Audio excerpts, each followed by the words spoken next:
Apakah proof sama dengan fotonya terjual? Saya berkali-kali dapat satu DM yang menurut saya DM ini antara memang benar-benar nggak tahu atau si penanya adalah tidak menggunakan logika ketika kita berjualan foto ataupun berbisnis. Ini sama dengan begini. Apakah kalau saya jualan nasi goreng mendorong gerobak sore hari ini terus kemudian ada yang laku? Kita nggak pernah tahu. Dan di video kali ini, saya akan jawab pertanyaan ini dengan menggunakan logika berpikir manusia biasa, dan semoga teman-teman semua yang baru berjualan di Shutterstock, atau kemudian baru pertama kali kenal sama yang namanya dunia bisnis, ini 100% berbeda dengan dunia karyawan atau bekerja 9 to 5 job. Stay tune guys.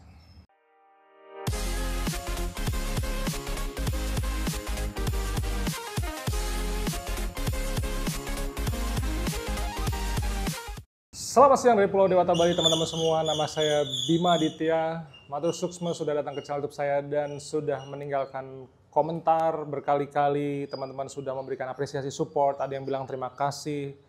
Kemarin juga ada yang bilang kemelinti itu kalau dalam bahasa Jawa sok tahu.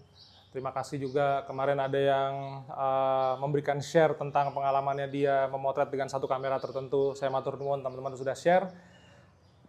Tapi ada satu pertanyaan yang menurut saya perlu saya luruskan di sini, karena saya kepengen menganggap teman-teman mungkin sama sekali tidak tahu tentang yang namanya bisnis. Teman-teman tidak menahu tentang yang namanya apakah itu berjualan.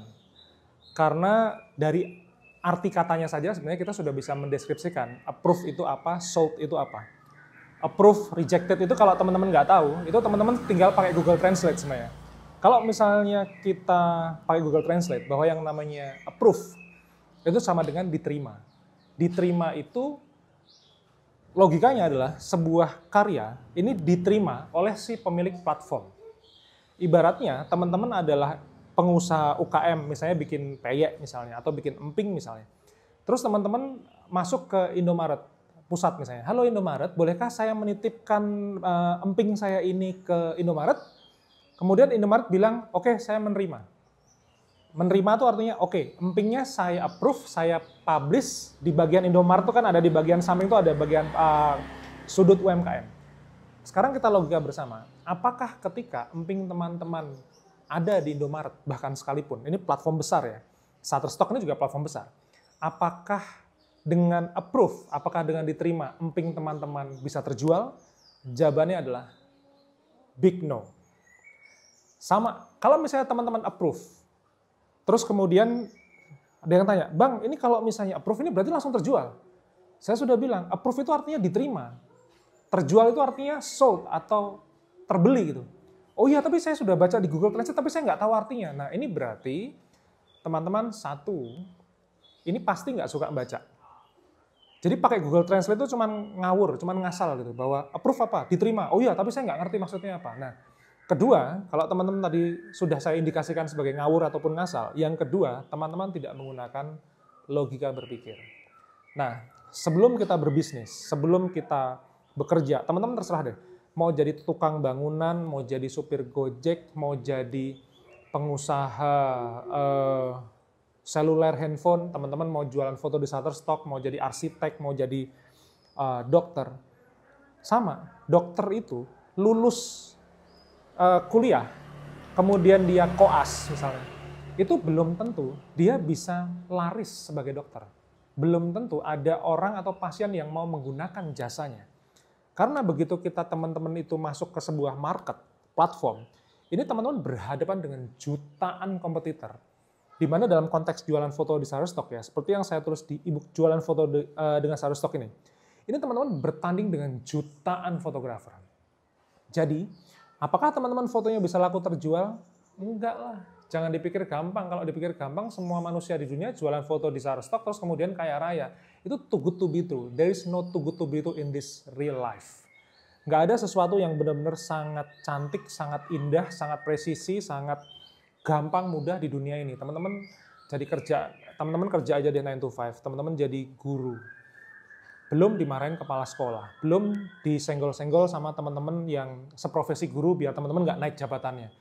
Ini intrik-intriknya juga banyak. Maka, approve itu baru diterima. Kalau di kelas Phototube, saya kan ngajarin tentang bagaimana teman-teman itu nggak cuma jualan foto di Shutterstock, teman-teman bisa dulu motretnya caranya gimana. E-book fotografi, bahkan saya ngajarin teman-teman tentang bagaimana caranya memotret dengan smartphone. Kalau yang anti kamera atau teman-teman nggak mampu beli kamera, ini ada e-book fotografi. Teman-teman bisa motret pakai handphone, potret itu komposisinya gimana, landscape komposisinya bagaimana, depth of field-nya sebelah mana, fokusnya di mana, negative space-nya di mana, semuanya ada. Fotografi ini nggak ngomong jualan foto. Fotografi ini tentang bagaimana kita motret pakai smartphone. Saya motret jendela, saya bikin reels untuk 10 di Jogja, itu semuanya 100% pakai smartphone. Saya pakai iPhone X. Apakah harus iPhone? Enggak lah. Itu sama kayak pertanyaannya, Bang, kalau misalnya telepon itu apakah harus pakai iPhone? Enggak lah. Mau pakai Oppo, Vivo, Samsung, mau pakai apapun boleh gitu. Karena yang namanya handphone itu cuma alat. Canon, Fujifilm, Sony itu tuh cuma alat. Jadi jangan pernah nyembah-nyembah alat atau bersembunyi di balik kecanggihan alat tersebut. Tapi padahal teman-teman nggak bisa memakainya. Makanya kelas Phototube itu ada. Dan Phototube itu 1 bulan biayanya cuma 50.000. Itu kurikulumnya 1 tahun. Teman-teman, saya sudah publish di bulan November lalu ya. Cuman kalau teman-teman ikut sekarang, teman-teman masih bisa tuh buka materinya yang bulan November. Itu dari mulai sejarah pengenalan fotografi itu dari basic. Jadi teman-teman yang nggak ngerti fotografi bisa gabung di kelas Phototube. Cuma Rp50.000.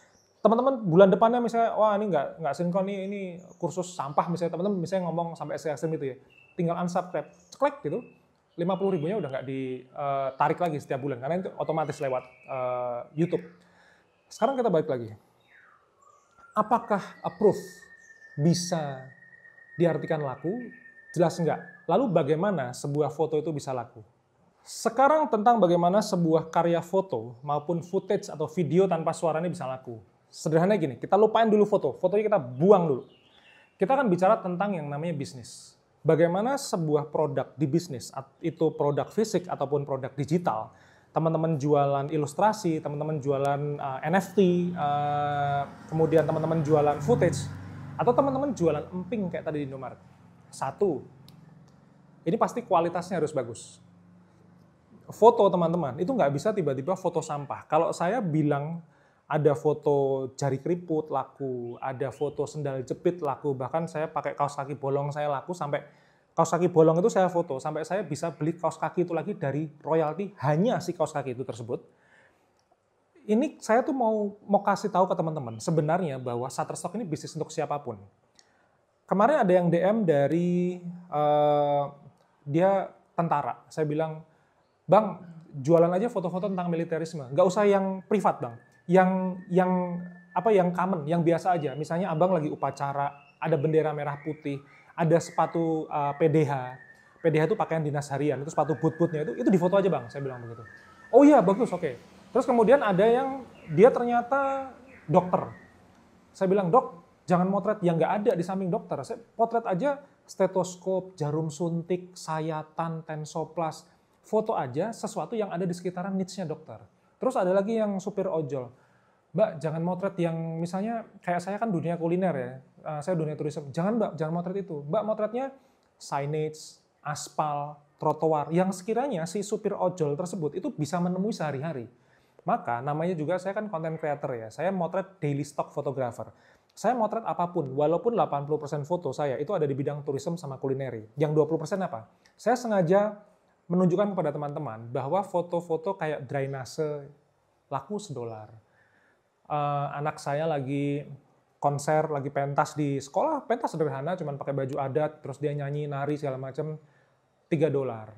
Kemudian saya pernah sikat gigi bekas, saya laku $15. Jadi intinya tuh sebenarnya benda-benda di sekitaran kita, ini tuh sebenarnya adalah calon duit yang kalau teman-teman mengeksekusi dengan kualitas yang bagus. Kualitas yang bagus tuh gimana?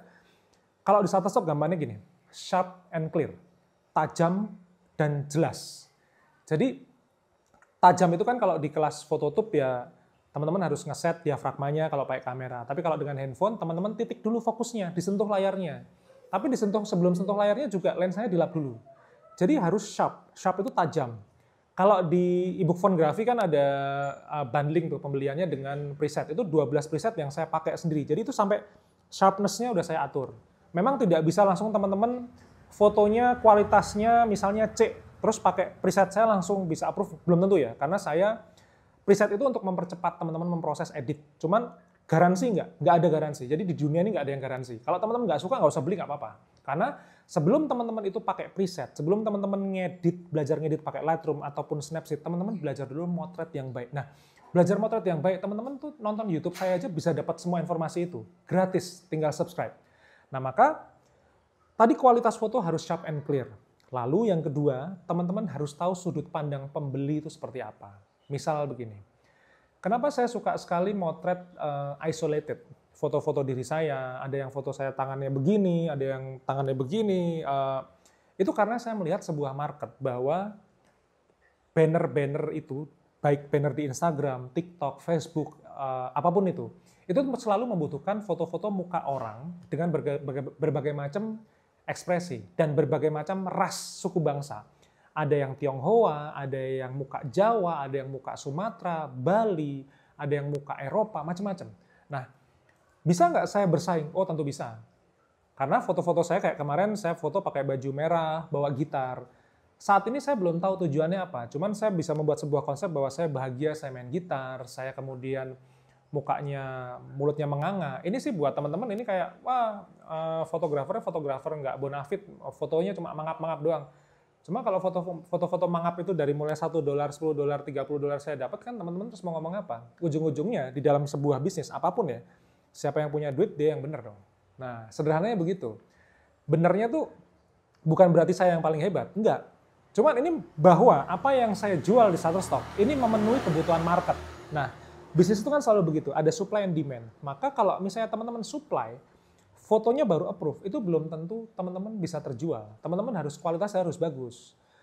Kalau misalnya kualitas sudah bagus, tadi sharp and clear. Yang kedua apa? Description sama kata kuncinya harus benar. Nah, kalau teman-teman saya kasih tahu approve itu apa, teman-teman sudah bilang, saya sudah pakai Google Translate tapi nggak ngerti. Ini sebaiknya teman-teman stop.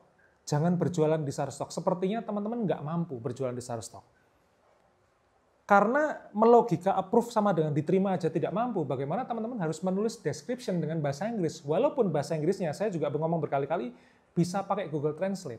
Tapi sepertinya orang yang bertanya seperti ini adalah orang yang tidak sabaran, kemudian dia tidak mau belajar, dan isinya biasanya cuma kayak mengeluh sama kehidupan aja. Jadi kalau saran saya, stop nonton YouTube ini, unsubscribe channel saya, dan jangan berjualan foto di Shutterstock. Ini adalah untuk bisnis untuk orang-orang yang suka pakai handphone, suka bereksplorasi, daripada cuma buat uploadan di sosmed.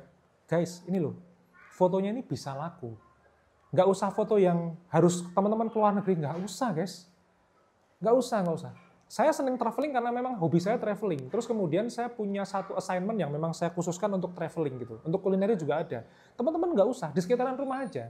Saya motret daun ketapang laku 80-an sen. Bagus loh, cuma daun ketapang depan rumah, daunnya cuma jatuh, kan saya dapat rezeki gratis dari Gusti Allah gitu. Daunnya yang jatuhin juga Gusti Allah, saya cuma tinggal moto, saya edit, saya upload, laku 80 sen. Kurang enak apa hidupnya gitu. Maka dari itu, tadi kualitas harus bagus, sharp and clear. Yang kedua, description sama kata kunci harus sesuai atau sangat relevan dengan foto maupun footage yang akan teman-teman jual. Oke guys, mudah-mudahan yang begini ini cukup menjawab. Saya harus menjawab dengan bahasa yang sangat sederhana karena ya kalau misalnya nih saya ngomongin Shutterstock, ada yang masih bilang bisnis sampah, saya ngomongin ngejelasin apa-apa, ada yang bilang saya kemelinti, ya minta maaf ya, itu penyampaian saya aja. Cuman saya sih mau belak-belakan, saya udah 15 tahun hidup motret, jadi fotografer yang miskin tuh banyak, orang bisnis yang gagal banyak, yang nggak mampu bertahan 10 tahun juga banyak. Saya udah 15 tahun. Artinya bukan terus saya yang paling kaya, bukan saya juga yang paling pinter. Cuman ada beberapa krisis yang saya lewati, ini alhamdulillah semua karena pertolongan Gusti Allah ya. Ini terlewati, bangkrutnya selesai, utangnya lunas, kehidupan juga ya so far so good. Menurut saya kehidupan saya sangat menarik gitu untuk dilakukan gitu ya. Jadi kalau teman-teman yang skeptis, teman-teman bisa kembali ke kehidupan teman-teman. Nggak salah kok, teman-teman mau kembali ke profesi apapun benar. Dan saya yakin kalau teman-teman fokus di profesi apapun, teman-teman pasti lebih kaya, lebih sukses daripada saya. Bahkan kita nggak bisa bilang bahwa montir motor, kemudian kuli bangunan itu lebih miskin. Nggak bisa loh. Saya punya tukang, tukang bangunan ini, tukang ini kaya loh. Dia punya mobil, dia punya rumah, dia punya motor, nyekolahin anaknya, semuanya beres. Kalau kendurenan juga dia nyumbang yang angkanya cukup bagus itu. Tukang. Jadi kita nggak bisa ngejudge bahwa orang tersebut kalau nggak nonton channel YouTube saya terus kemudian dia nggak bisa motret. Enggak, banyak sekali channel YouTube yang teman-teman juga bisa nonton. Ada teman saya, ada Mas Fajrul, ada Mas Daniel, ada Mas Rizky Pradata. Itu semua orang-orang top, itu semua sahabat-sahabat saya. Teman-teman bisa belajar sama dia. Jadi tentang pembelajaran, teman-teman kepengen gratis, teman-teman nonton YouTube saya. Subscribe aja, ada sekitar 1000-an video lebih saya udah upload dari 2020. Kemudian teman-teman kepengen yang lebih komprehensif, tadi ada fonografi, ada ebook jualan foto dengan Shutterstock dan Shutterstock, ini bundling ya. Itu teman-teman bisa cek link di bawah. Dan semua peralatan saya peralatan sederhana. Matur nuwun kalau teman-teman membeli apapun lewat link Shopee di bawah, karena saya Shopee affiliate, karena begitu nanti teman-teman klik, saya akan dapat persentase kecil di mana uang tersebut saya gunakan untuk bikin konten seperti ini. Jadi konten seperti ini juga nggak gratis. Jadi sekali lagi saya matur nuwun, apresiasinya buat teman-teman semua, dan terima kasih yang sudah menanyakan apakah approve berarti terjual? Big no. Teman-teman harus kembali kepada kualitas, dan yang paling buruk, ini buat kata-kata terakhir nih, yang paling buruk dari bisnis ini, konsisten sama sabar. So, stay tune dan sampai ketemu di video berikutnya.